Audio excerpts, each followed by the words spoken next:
Tout de suite avant la pause, on parlait du Burundi où le nouveau président Évariste Ndayishimiye a pris fonction jeudi.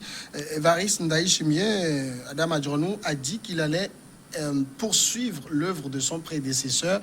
Justement, cette œuvre n'a pas fait beaucoup de bien au Burundi.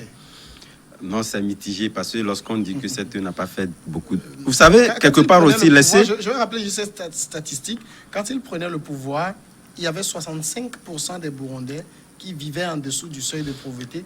Quand il le laisse tout récemment, il y a 75%. Oui, nous sommes d'accord. Et ça, lorsque vous prenez cela sur la référence des chiffres que vous venez d'avancer, vous avez dû comprendre que directement, il faudrait que le nouveau président élu, puisque Nkurunziza, lorsqu'il est venu, quand il prenait le pouvoir, vous allez constater les 2 premières années, c'est tout le Burundi qui était derrière lui. Il était salué parce qu'il a eu à poser des actes, il a fait beaucoup de choses. Aujourd'hui, on laisse un pays délabré, un pays économiquement à genoux, etc.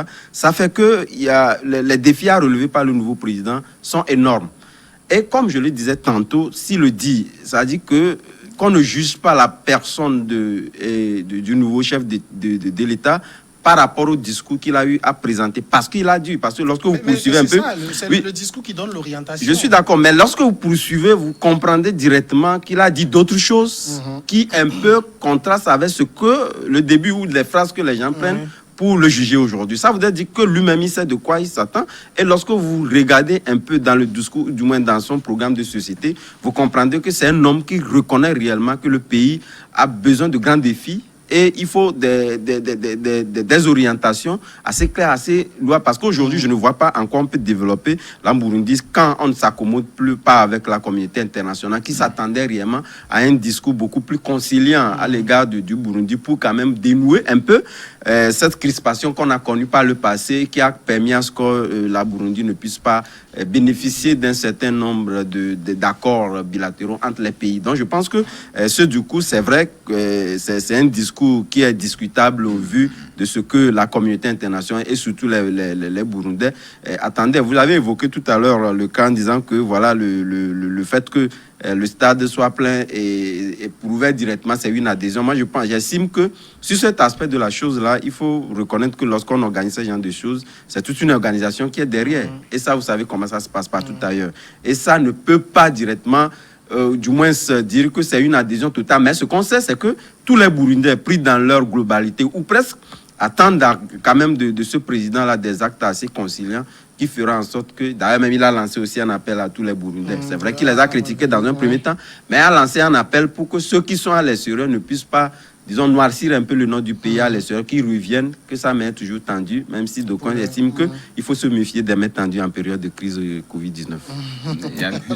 Justement, est-ce que vous pensez quand même qu'il va bénéficier d'un délai de grâce, une période de grâce?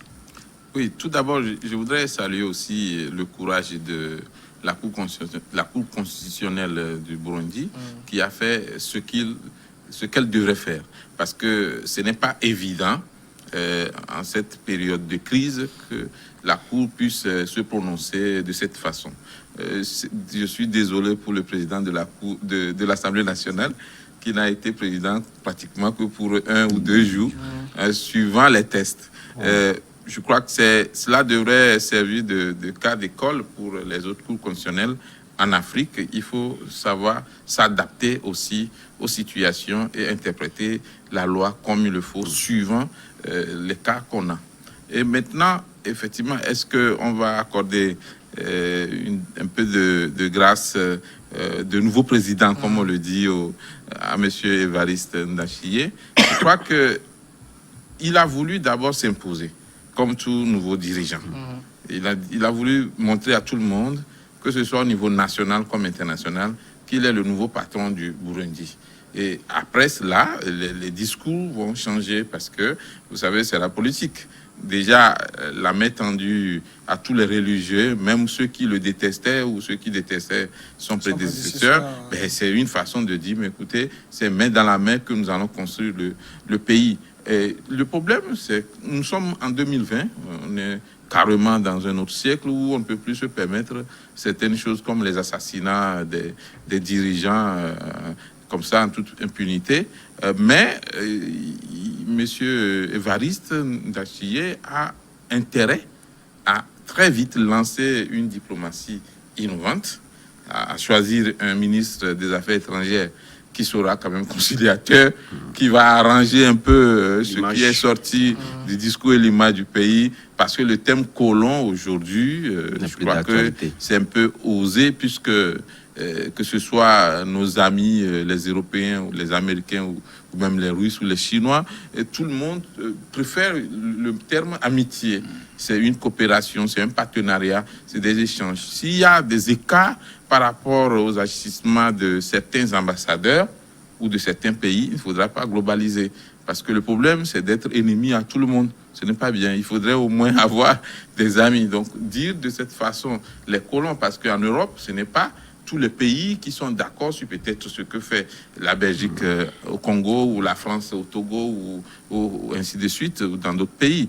Donc, il faudra faire attention quand on est dirigeant à ce niveau-là pour tout ce qu'on dit. Un discours de 2 heures de temps, mais qu'est-ce qu'on retient? Effectivement, c'est les thèmes comme colons, les thèmes comme nous ne sommes plus des bébés qu'il faut nourrir et nous allons sortir les baves, ainsi de suite. Mais il faudrait plutôt tenir un discours qui amène les Burundais à se mettre au travail sérieusement et pourquoi pas demander plutôt l'appui sous forme de partenariat à nos amis.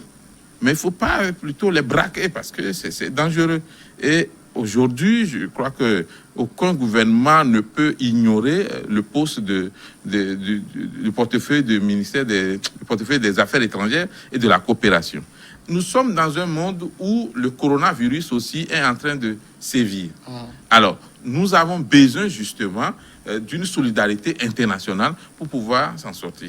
Et en cela, je le félicite parce que au moins il a eu le courage de dire que le coronavirus est dans notre pays et nous devons lutter contre, contrairement au discours du président sortant, paix à son âme, qui disait que Dieu protège le Burundi, que bon, ça ne va pas venir, même si ça venait, ça ne ferait pas beaucoup de dégâts, mais même sa mort aujourd'hui cause problème puisque beaucoup pensent qu'il n'est pas mort de l'arrêt cardiaque comme on veut le faire croire. L'arrêt cardiaque, ça fait partie aussi de ce que provoque. Voilà, donc bon, c'est vrai que nous au niveau des médias, nous sommes obligés de tenir compte aussi de la version officielle, mais tout le monde sait que le président Nkurunziza a carrément négligé la maladie de Covid-19 et c'est très grave pour un pays que le dirigeant, le numéro 1 du pays, puisse ignorer effectivement la nuisance d'un tel mal comme le coronavirus.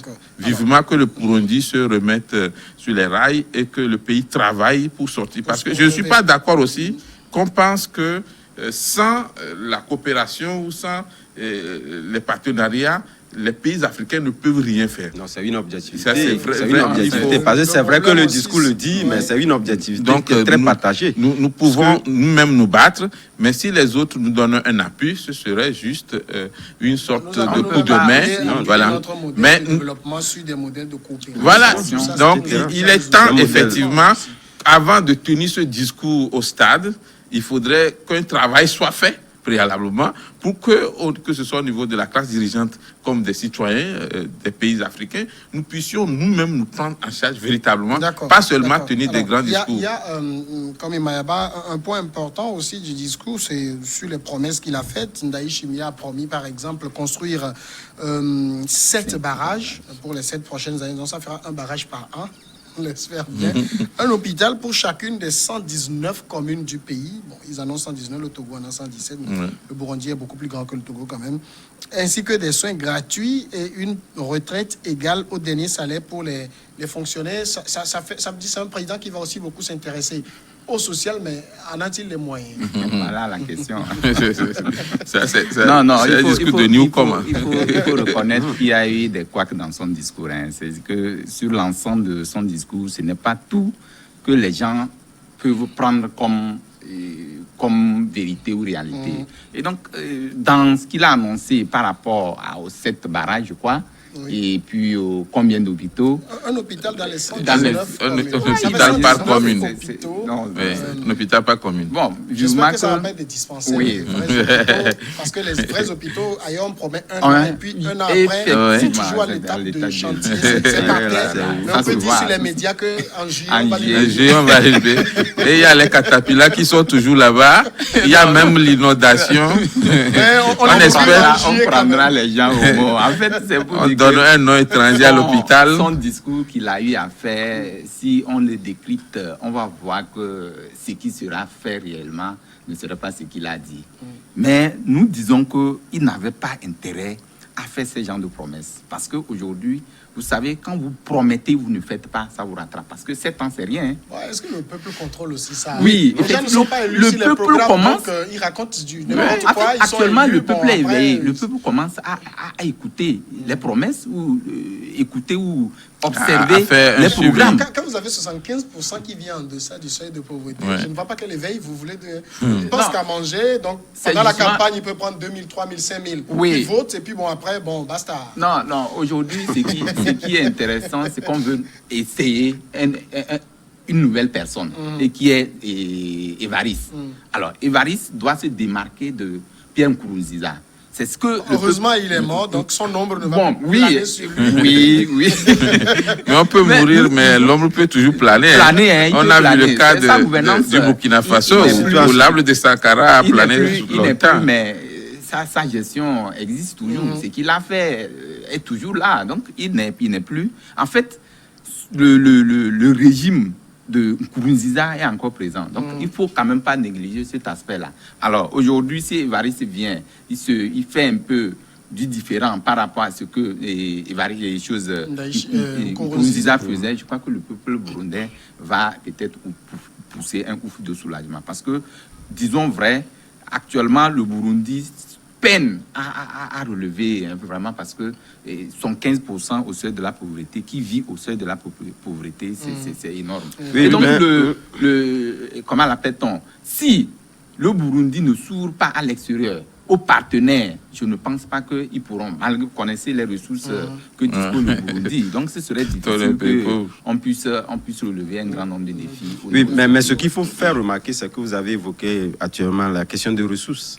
Mais vous savez, un pays, hein, même quand on prend nos entreprises, d'ailleurs, même il faut avoir des projections, il faut avoir aussi des repères par rapport aux ambitions que vous fixez par rapport à la gouvernance de ce pays-là. Et tout dirigeant ne peut, de toutes les façons, venir à la tête d'un pays sans avoir de grandes ambitions. Donc c'est ce qu'il a fait. Mais, oui, mais d'abord, il peut avoir des ambitions il compte démesurées, sur les parce que demain, ressources. ça le rattrape. Parce qu'il faut forcément planifier la mobilisation des ressources intérieures d'abord. Et nous savons, lorsque on le dit, c'est vrai que nous avons Mais toujours la main en même tendue. temps, on estime que s'il a, entre autres raisons, qui est de ne pas créer de tension en laissant une longue période d'intérim, s'il a pris fonction très tôt, c'est qu'on lui a présenté la situation économique du pays qui est plus catastrophique que ce qu'il ne pensait. Oui. Oui, c'est vrai. Qui connaissait aussi de part de main, étant donné qu'il n'était pas au centre de la gouvernance, c'est vrai qu'il y a des pans de cette gouvernance du pays qui peuvent l'échapper. Je pense que c'est comme je le disais, vous l'avez dit tantôt, en disant que Nkurunziza n'est plus là, donc tellement son nom ne va plus planer. Même je dis non, Nkurunziza lui-même était sous l'ombre des généraux, les généraux également, celui-ci également est sous l'ombre des généraux. Donc, quoi qu'on dise, tout à fait. Donc, quoi qu'on dise de toutes les façons, qu'il soit Nkurunziza ou lui, il y a quand même un cercle assez fermé qui, quand même, qui va décider. La grande décision vient de là avant que vous les portez carrément.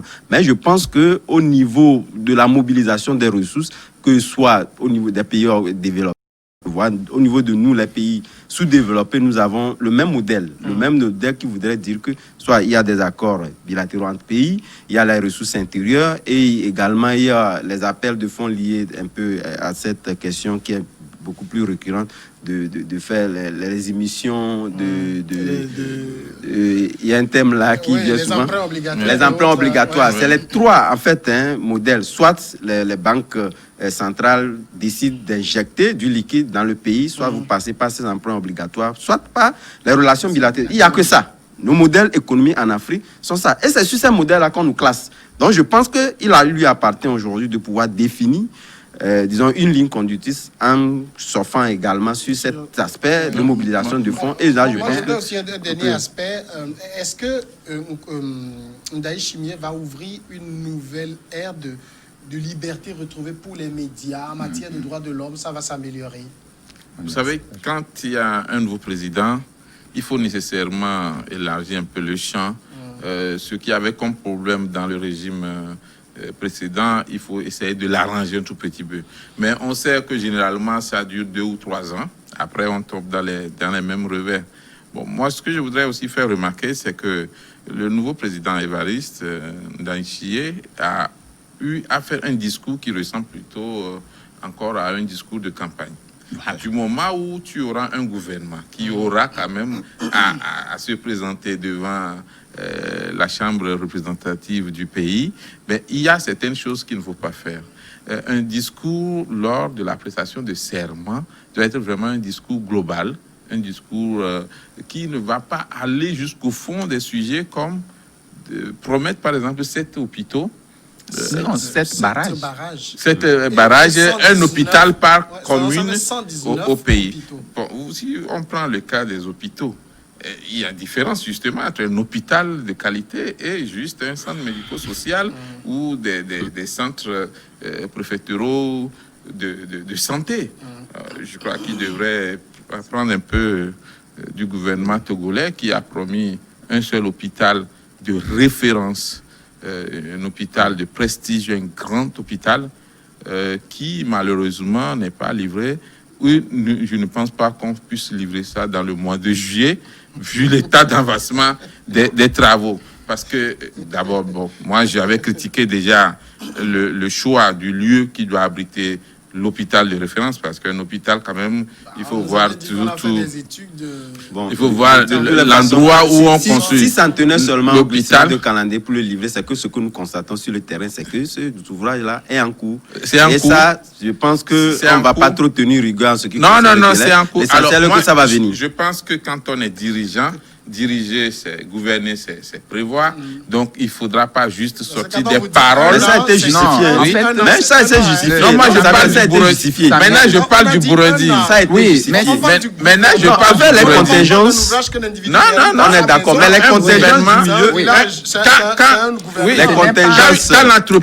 Quand l'entreprise qui est en train de... Je vais vous expliquer. Non, quand l'entreprise qui est en train d'effectuer les travaux vous dit, je vous livre les travaux dans 12 mois, vous, quand vous devez vous prononcer vis-à-vis du peuple, vous allez donner un peu de marge pour que vous puissiez, effectivement, même dans l'appel d'offres, même il y a des marges qui sont autorisées à ces entreprises-là qui ne peuvent pas naturellement dépasser.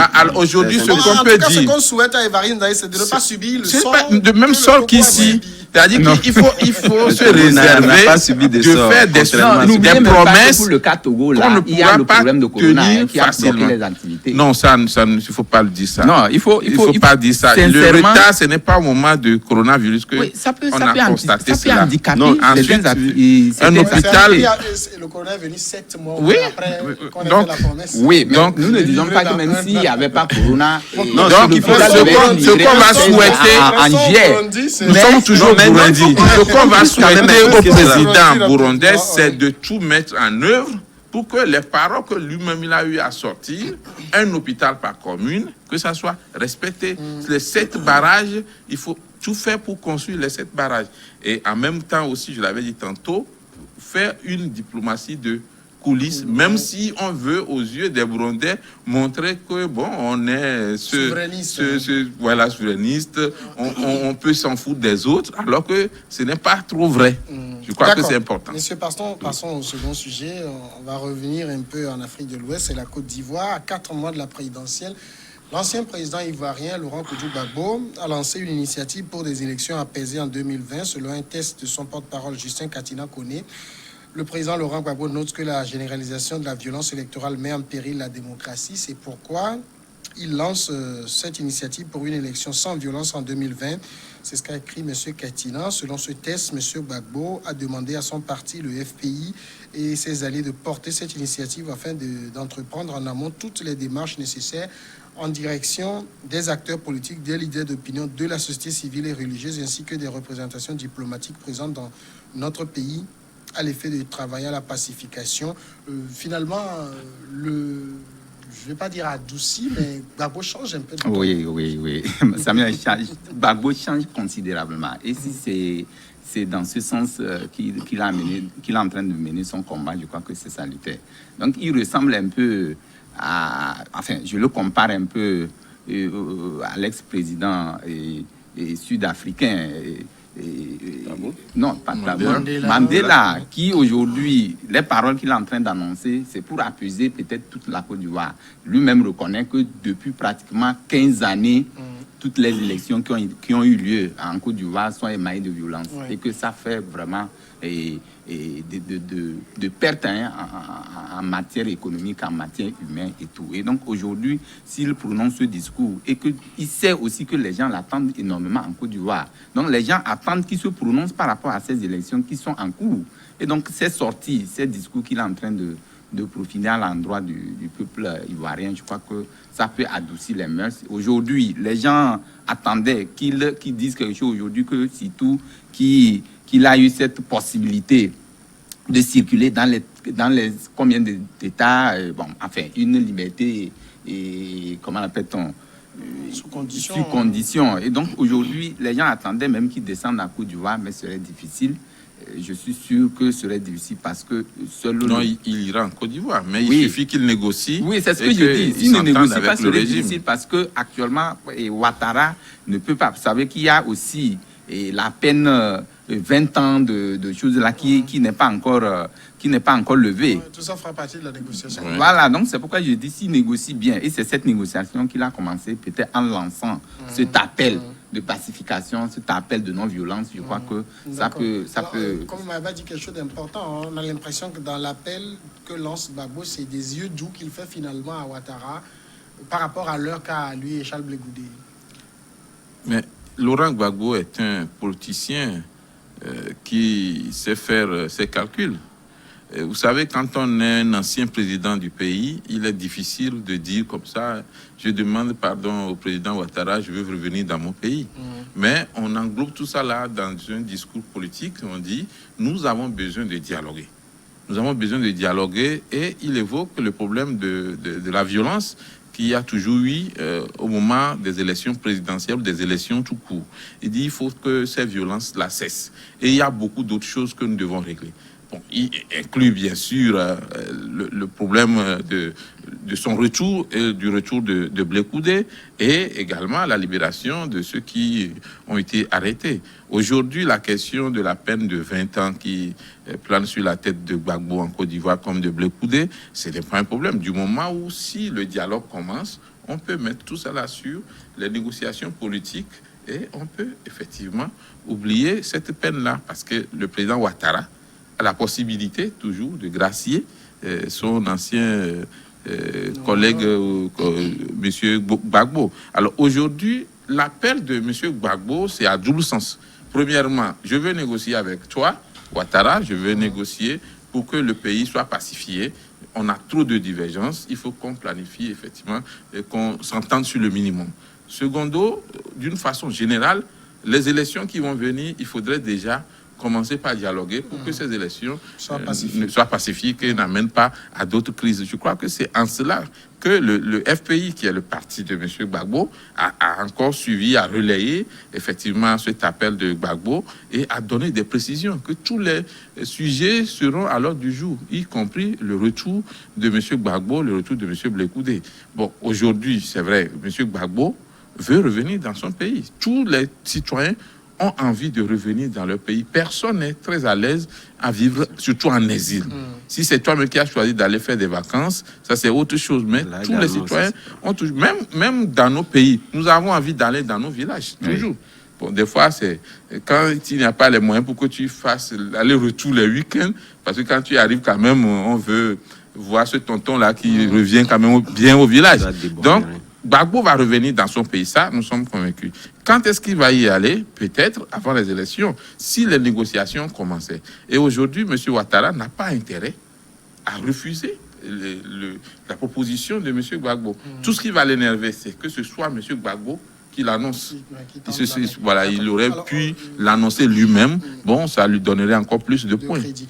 Adam, on sait que depuis le décès de Houphouët-Boigny en 1993, et les élections qui ont suivi, ça a toujours été émaillé en Côte d'Ivoire de violence.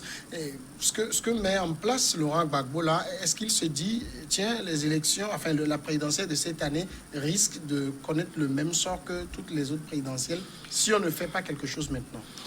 Naturellement, vous savez, ce que définit aujourd'hui Laurent Gbagbo, moi, je l'ai analysé sur 2 cas de figure. Un premier cas de figure, tributaire à un président de la République qui a pris un peu de répit et qui a la nostalgie d'un pays qu'il a connu très mouvementé dans les périodes électorales qu'il a connues, comme vous l'avez si bien dit depuis Delus, et d'ailleurs même comme le définissait d'ailleurs même le communiqué. C'est également l'image d'un président de la République, étant donné qu'il s'est un peu dissocié, il a plus le large du pays, a eu profondément à réfléchir sur un certain nombre d'actes dont lui-même il est également un acteur. Et également, le second cas de figure, c'est réellement voir les clichés, les clichés qui sont là, très béants. Aujourd'hui, il faudrait réellement aussi pousser cette question de terrorisme qui est en train de guetter une localité qui a été aussi meurtrie par ces actes-là. Et lorsque vous prenez, on fait un parallèle avec ce qui s'est passé au Burkina Faso, qui n'est pas loin, où carrément le Burkina Faso est un peu le bras armé. Quoi qu'on dise, hein, c'est puisque les analystes l'ont toujours dit, si réellement il y avait ce pont réel diplomatiquement dit entre le Burkina Faso et la Côte d'Ivoire, on n'aurait pas pu connaître par le passé cette scission du pays qu'on a connu, parce que les armes aussi, parce que il y avait pas, on pouvait pas transiter les armes d'Abidjan vers cette localité-là.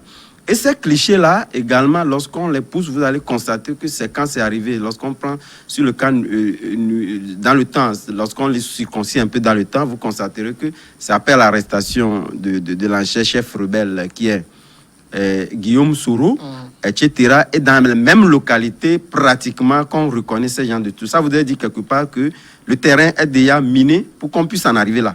Ça, c'est clairement défini. Parce qu'aujourd'hui, c'est vrai que ces pesanteurs-là ne sont pas pris en compte dans les explications du terrorisme qu'on connaît aujourd'hui, mais je pense que ce sont des aspects à ne pas négliger, ce sont des clichés réellement à prendre en compte. Et ça interpelle réellement Laurent Gbagbo qui était aux affaires et qui connaît réellement les pesanteurs qui ont poussé la Côte d'Ivoire à en arriver là. Parce que lui-même, il a eu quand même à faire des autoprospections lui concernant souvent la gouvernance du pays et qui a eu à pouvoir donc se remettre en cause, en sachant que réellement, s'il avait pris de telles hauteurs à un moment donné, il ne devait pas arriver là. Donc il sent directement que tous les clichés sont au rouge et peut amener la Côte d'Ivoire à connaître les mêmes affres qu'on a connues par le passé. Et ça, il interpelle carrément tous les Ivoiriens qui doivent également aujourd'hui compter avec ces clichés qui sont là, sans quoi aujourd'hui, on peut toutefois, parce qu'il y a l'interdiction de Guillaume Soro de rentrer, Laurent Gbagbo également, et on sait que ces gens-là sont très influents, aussi bien du côté armement, etc. Donc, il ne faut pas les négliger. Messieurs, on va partir pour la pause, malheureusement, et on revient après le journal.